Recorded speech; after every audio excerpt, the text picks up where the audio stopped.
Hi guys, I recently got my hands on the Korean version of TERA Online, and I decided to make a first look review of what the game is like so far, and what we can probably expect from the American release later on this year. So this is a short introduction that you got to watch in the beginning, but let's just jump into the character creation right away. There are 7 different races you can choose from so far, and each is quite unique looking, although apart from the appearance, I wasn't really able to find any other significant differences. And you have your usual human-looking races, but also some really strange ones like little girls with bunny ears and this raccoon-looking thingy. Now, overall, I would say the characters are quite beautiful, but I am kind of disappointed that they decided to include these strange and somewhat childish races in there too.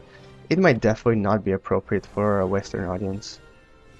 Although I have to admit that this race here looks extremely beautiful, and actually very sexy as I will show you later. Well, don't fall in love with your avatar. Now in terms of classes, there are 8 in total to choose from. They come in 3 different flavors. Your melee fighters, ranged DPS, and healers. There are 4 different melee classes, 1 wizard type of class, 1 archer, and 2 priests. I am still not sure what the main difference between these 2 priest classes is, as I haven't really played long enough, but the initial gameplay is quite identical. Now the character customization is quite good. You get to choose from a wide selection of faces, default facial expressions, and your standard facial customization such as, changing bone structure, hair length, and so on. And I decided to make my character look like he's just woke up and, has problem finding a job. Basically a typical bum, so let's see how that looks in the game later on. Once I started the game, I decided to try around different graphics settings and pretty much put it on the highest possible option just to see how my so-called gaming laptop could handle it. And surprisingly, even though I was recording this video, the game was really quite fast. So as you can see, the game is absolutely gorgeous. It has very dynamic colors, extremely bright and beautiful atmosphere, beautiful style, and I can see that a lot of money must have gone into making this game the best looking MMO on the market. Now, one problem I've noticed so far playing this game is that for some reason the NPC characters take some time to pre-render, so they don't appear right away, and some models take a while to load. It is quite unusual since regular players appear right away, whereas the NPCs take some time, and hopefully they will fix this problem by the time the American release is out. So let's see what the combat is like. I'm going to kill this moose looking thingy here. Basically, just like Vindictus and Continent of the Ninth, the other 2 action MMO Korean games, you have to fight in real time, and in TERA Online, killing monsters takes a little more time, although in my opinion it's actually a lot more fun than any other 2 games, because you have to actually plan out your attack and strategy, as well as use all sorts of skills to escape your opponent or avoid their hits. Let's kill this tree here for fun. Usually you can predict the incoming attack, and certain classes can use escape abilities such as rolling or jumping back in order to avoid getting hit. And as you can see, this tree doesn't really touch me at all, and I can easily avoid its attacks. Although if I do get hit, it hurts quite a lot. Overall though, the monsters in the game itself look quite beautiful. The combat is actually exciting, and it definitely makes you use a lot of your skills rather than just, mash buttons randomly. A lot of times you will be required to kill several mobs at once, usually a bigger mob with its minions kind of like here. So although killing these cute critters might feel bad, or in some cases might actually feel really good if you hate the cute bunny type of thing, it's actually not as easy since they're all attacking you at once and each of them can hurt you quite a lot. I was actually quite surprised that later in the game these cute monsters don't really appear anymore, and the more evil looking scary ones become more common. Now I wanted to show you how big the game world is, just judging by the map size.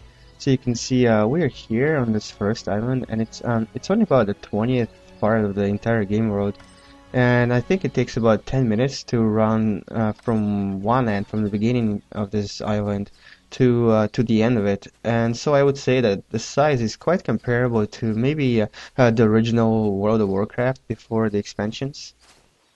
As you see, there's an invisible wall that kind of protects you from falling all the way down, but other than that, I think the game gives you quite a lot of freedom, and there are quite a lot of places to visit just judging by the map size.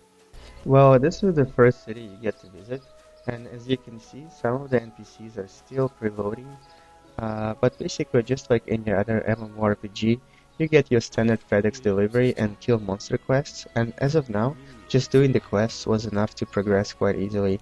So unlike other Korean MMORPG games, there isn't that much grind earlier on. Some of the views in this game are really impressive. Look at this huge tree. It kind of reminds me of Avatar.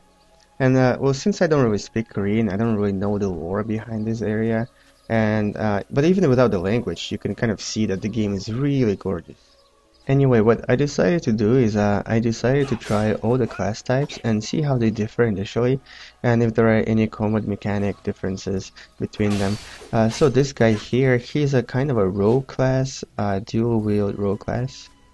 Now let's try another one. This almost naked chick is a mage. This is the only ranged spellcaster specializing in fire, and the gameplay is quite different with the mage since you have to aim very carefully and use specific abilities with a lot of AoE type of spells, as well as be good at kiting. This is a lot more fun in my opinion than playing a melee character, and I actually have a level 10 mage right now who has some really neat abilities which I will show you later on. Oh, I just wish this girl wasn't so naked. Then I made this hamster raccoon thingy, and this is an archer. Now the overall damage is much higher than the mage initially, as I was actually able to kill things before they ever got to me, but it was extremely boring and I kind of got sick of clicking my mouse button so fast. But the abilities they get later on are quite cool, although I didn't have enough patience for this class to be honest. This underage rabbit girl is one of the priest types, and their only attack initially is kind of similar to the mage type, except it's less powerful. Their special attack produces a kind of a potion that seems to restore health over time, and you can even give it to your group mates. And this is more of a support type, and I'm only going to assume that they get very important later on.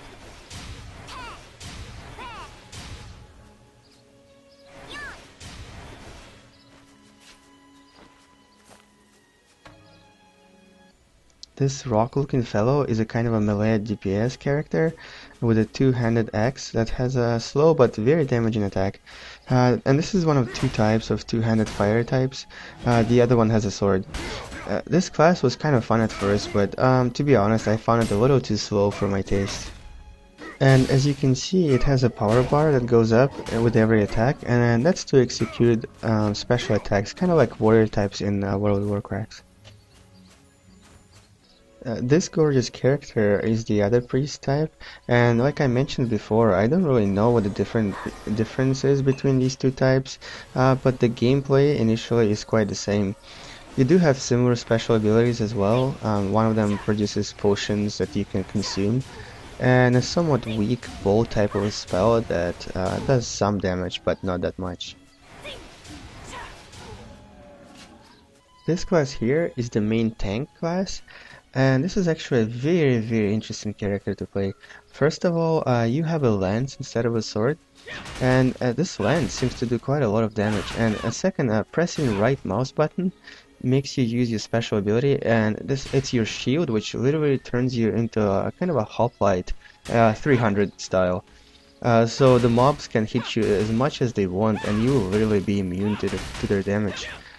This is a very unique approach to a tank class in an MMO, and I really like playing this type of character.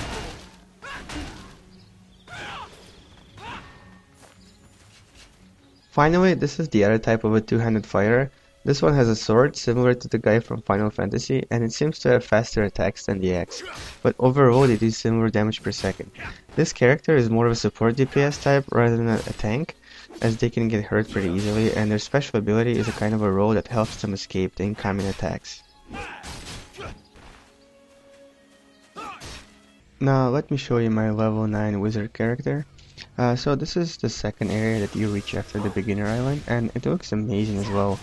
Right now my character has 5 specific active skills and 1 special ability. The special ability is what you get when you're level 1, and it's just kind of a AoE spell. And the first skill is a kind of an AoE mine that you set before a fight. Then there's an AoE fireball. I have a 5-second crowd control ability that kind of stuns an opponent for 5 seconds. a jump back skill that is good for just getting out of a heated situation, and a weaker healing overtime spell. And as you can see, I can dispatch my enemies quite fast, and this class is a lot of fun to play. Also, something I haven't mentioned or showed here is there is crafting and gathering in the game as well, and I haven't really figured out how to do it yet because my Korean is just not good enough. But there are resource nodes everywhere, and you can pretty much gather resources on every map. Overall, though, I'm really impressed with TERA Online so far, and I'm definitely going to wait for an American release and probably order it as soon as it comes out. It's a great game, it's very beautiful, and it's so much fun. Well, hope you enjoyed my review, and thank you for watching.